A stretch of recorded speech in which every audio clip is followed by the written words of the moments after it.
How's your day going? Can we talk about retirement? I feel like I've been posting a lot of food and family content, but not as much budget content.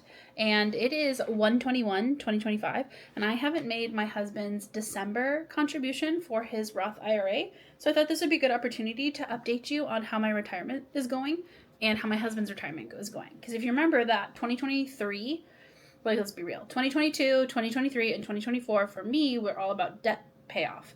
And now that I'm primarily debt-free, or I'm at least comfortable with where my debt is sitting, 2025 is all about investments. Our goals this year, as a reminder, are to max out our HSA contribution, meet my company 401k match, which I have since I've been hired, but I want to continue to do that. And then if we can, max out my husband's Roth IRA. Altogether, this should have us contributing about $24,000 into retirement this year. So as long as everything goes well, we will be in a better place for retirement than before. I am not a qualified investment professional. I don't have any training, and you do need qualifications to give investment advice. You don't need qualifications to give budget advice, which I tend to post a lot about my budget. Just an experience with mathematics is enough. But for investment in particular, I just want to be crystal clear that this is not investment advice, because I am not a qualified investment professional. I am just a person who happens to be investing. So when I'm talking about my 3 investment accounts, my 401k is a retirement account that is provided by my employer. They also offer me a company match, which means as I put in money, they match a percentage of that money. So I think right now my total contribution for 401k is 8%.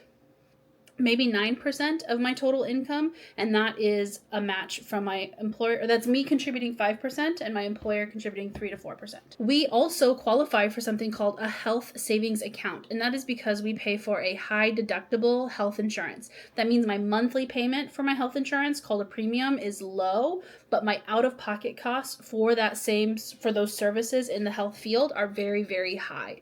So to offset those potential high out-of-pocket costs, I'm contributing to a health savings account that is an investment account if unused, but is also being able to be used penalty-free, tax-free for any of my health needs, health expenses. So this could be my copays, my prescriptions, anything medical related. I can submit my receipts to my health savings account or just swipe my health savings card.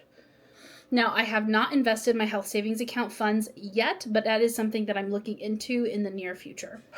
Our 3rd retirement account that we're contributing to is my husband's Roth IRA. We opened this account last year, and if you don't have a Roth IRA or any other retirement accounts, I do recommend that this is the year you open one.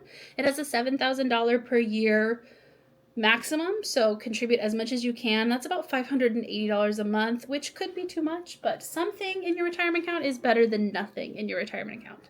Our account is with Fidelity, but you can go with Fidelity, Vanguard, Wealthfront, or really any of the major banks. I do have a 4th retirement account. It's a state retirement account from when I was a teacher. It's sitting at about $70,000, and when I retire, it'll pay me about $700 per month. I don't touch it. I don't contribute to it. I don't invest it. It's just with the state. So I really primarily focus on my 3 investment accounts. Here's my recap for you. As of today, I have $20,608 in my 401k fully invested. The split that was recommended to me by Guideline, the 401 company with my 401k, was 85% stocks and 15% bonds. This is on the higher end of the risk spectrum, but is not considered a high risk portfolio. I'm young enough that I could go higher risk, but I'm also a scaredy cat. So I'm currently contributing $296.62 per pay period. That's $165 from me and $132 from my employer, and that's going to happen twice a month because I'm paid twice a month. So I'm contributing just under $600 to my retirement every month. Next, we have my husband's retirement account, which is his Roth IRA, and again, we barely opened this at the end of last year. In 2024, I did manage to contribute $2,250 towards his Roth IRA. We, with the limit of $7,000, we could have contributed $4,750 more, but the beginning of the year was really hyper-focused on debt payoff. So he has currently in his retirement account $2,331.06. We're going to be adding to that today. I think because it's January, I can still contribute to his 2024 Roth IRA before I have to switch over and start contributing to his 2025 Roth IRA. Looks like we need to make a $472 payment because that is how much is currently in our Roth IRA fund. So let's log in, send that money. Okay, we're going to be transferring from our joint checking account into his Roth IRA. And it does let us choose between 2024 and 2025. I'll take a screenshot of this. I don't think the funds will be available to trade right away, so I submitted my request. I find these websites so difficult to navigate. It's a little bit easier on my phone. We are only contributing to FXAIX, which is the Fidelity S&P 500 fund. It just tracks the stock market. We're going to buy. We should be able to buy 472.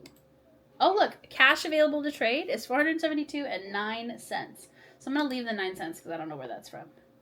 It says it'll be completed at the next available price, and we're going to go ahead and buy FXAIX, $472 worth of shares. My order has been placed. Yay! And so I was actually able to do this today, and that is where we're going to start 2025's investment journey at.